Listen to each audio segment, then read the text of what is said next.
Assalamualaikum teman-teman.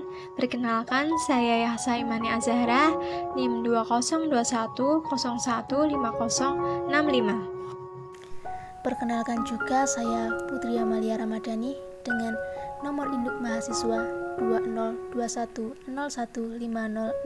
Perkenalkan, saya Dia Sulistyorini, NIM 2021015067. Konsep alam semesta dalam perspektif Al-Quran dan sains. Abiotik serta segala macam peristiwa alam yang dapat diungkapkan maupun yang belum dapat diungkapkan oleh manusia. Allah Subhanahu wa Ta'ala berfirman dalam Quran Surat Yunus ayat 5, yang artinya ialah yang menjadikan matahari bersinar dan bulan bercahaya. Ialah yang menentukan manzilah-manzilah baginya, supaya kamu tahu jumlah tahun dan perhitungan waktu. Tiada Allah menciptakan ini kecuali dengan sebenarnya. Dalam sains tercatat berbagai pengetahuan tentang perkembangan konsep alam semesta. Ptolemeus yang hidup antara 70 hingga 147 Masehi mengemukakan sebuah teori yang dinamakan geosentris. Teori ini mengemukakan bahwa yang menjadi pusat dari tata surya adalah bumi. Semua planet dan benda-benda ruang angkasa lainnya bergerak sesuai lintasannya mengelilingi bumi. Pada 1473 hingga 1543 Masehi, Kopernikus mengemukakan bahwa yang menjadi pusat dari tata surya adalah matahari atau helium. Penciptaan alam semesta merupakan salah satu tanda-tanda kekuasaan Allah Subhanahu wa Ta'ala. Alam semesta adalah ruang di mana di dalamnya terdapat kehidupan biotik maupun pada tahun 1903, Einstein mengemukakan teori yang mengatakan bahwa alam semesta tidak mungkin statis, tetapi alam semesta akan terus mengembang sampai pada batas elastisitasnya. Galaksi adalah kumpulan benda-benda ruang angkasa yang jumlahnya miliaran. Apalagi yang ditemukan adalah kumpulan galaksi. Bisa dibayangkan banyaknya benda-benda ruang angkasa di sana. Kumpulan galaksi yang ditemukan, Hubble berbentuk bunga mawar dan memancarkan warna merah. Lebih dari 1400 tahun yang lalu, antara 70 sampai 1473 Masehi, Nabi Muhammad SAW 571 sampai 634 Masehi melalui Al-Quran telah mengabarkan hal ini. Dalam Quran Surat Ar-Rahman, surat ke-55 ayat 37 sampai 38,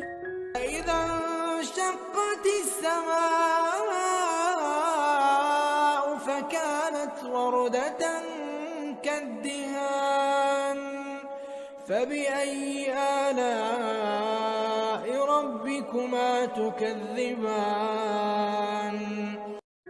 maka apabila langit telah terbelah dan menjadi merah mawar seperti kilauan minyak, maka nikmat Tuhanmu manakah yang kamu dustakan?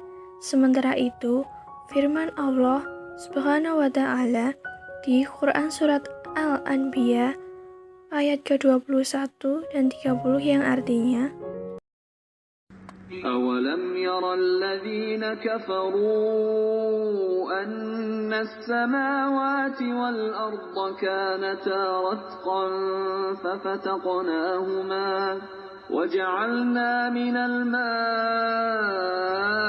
كُلَّ شَيْءٍ حَيٍّ أَفَلَا يُؤْمِنُونَ. dan apakah orang-orang kafir tidak mengetahui bahwa langit dan bumi itu keduanya dahulu adalah suatu yang padu, kemudian kami pisahkan antara keduanya, dan kami kembangkan, dan air kami jadikan segala sesuatu yang hidup, maka mengapakah mereka tiada juga beriman? Kemudian Al-Quran di Quran surat Al-Anbiya, surat ke-21 ayat 104 yang artinya, ولم ير الذين كفروا أن السماوات والأرض كانتا رتقا ففتقناهما وجعلنا من الماء كل شيء حي أفلا يؤمنون. yaitu pada hari kami gulung langit sebagai menggulung lembaran-lembaran kertas. Sebagaimana kami telah memulai penciptaan pertama, begitulah kami akan mengulanginya. Itulah suatu janji yang pasti kami tepati, sesungguhnya kamilah yang melaksanakannya. Hal ini membuktikan apa yang disampaikan Nabi Muhammad SAW pada 1400 tahun yang lalu, nyata kebenarannya. Al-Quran memiliki kata-kata yang sangat bagus yang tidak mungkin ditiru atau dibuat oleh manusia. Seperti firman Allah Subhanahu wa Ta'ala, Quran surat Asy-Syamm, surat ke-91 ayat 1-15 yang artinya, Bismillahirrahmanirrahim. Wasyamsi waduhaha wal qamari idza talaha والنهار إذا جلاها والليل إذا يغشاها والسماء وما بناها والأرض وما طحاها ونفس وما سواها فألهمها فجورها وتقواها قد أفلح من زكاها وقد خاب من دساها. Demi matahari dan cahayanya di pagi hari, demi bulan, bila ia mengiringi demi siang, bila ia menampakkannya demi malam, bila ia menutupinya demi langit serta pembinaannya demi bumi, serta penghamparannya demi sukma dan penyempurnaannya.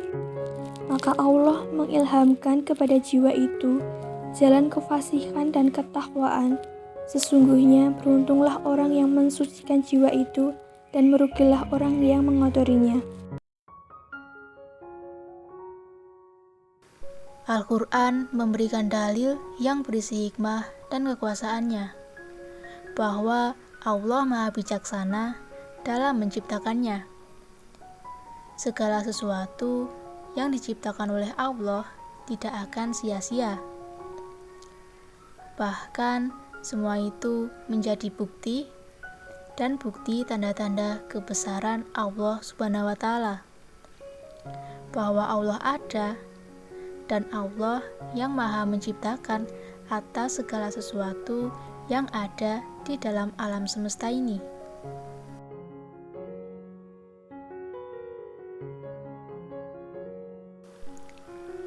Jika kita menelaah ayat-ayat di dalam Al-Quran, maka bukti-bukti ciptaan dan hikmahnya jelas nyata. Al-Quran mengandung banyak konsep-konsep sains, ilmu pengetahuan dan teknologi, serta pujian terhadap orang-orang yang berilmu. Dalam Islam, setiap orang diwajibkan untuk menuntut ilmu, baik ilmu agama maupun ilmu pengetahuan atau sains dan teknologi. Hal ini sebagaimana telah disabdakan oleh Rasulullah SAW. Menuntut ilmu itu wajib atas setiap orang Islam. Hadis riwayat Ibnu Majah. Jadi, salah satu kemukjizatan atau keistimewaan Al-Quran yang paling utama adalah hubungannya dengan sains dan ilmu pengetahuan. Begitu pentingnya sains dan ilmu pengetahuan dalam Al-Quran. Al-Quran selalu lebih terdepan daripada sains, tapi Al-Quran bukan buku pelajaran sains. Tapi Al-Quran merupakan penuntun bagi umat manusia dalam mengarungi kehidupan. Hal ini sudah dibuktikan pada konsep alam semesta.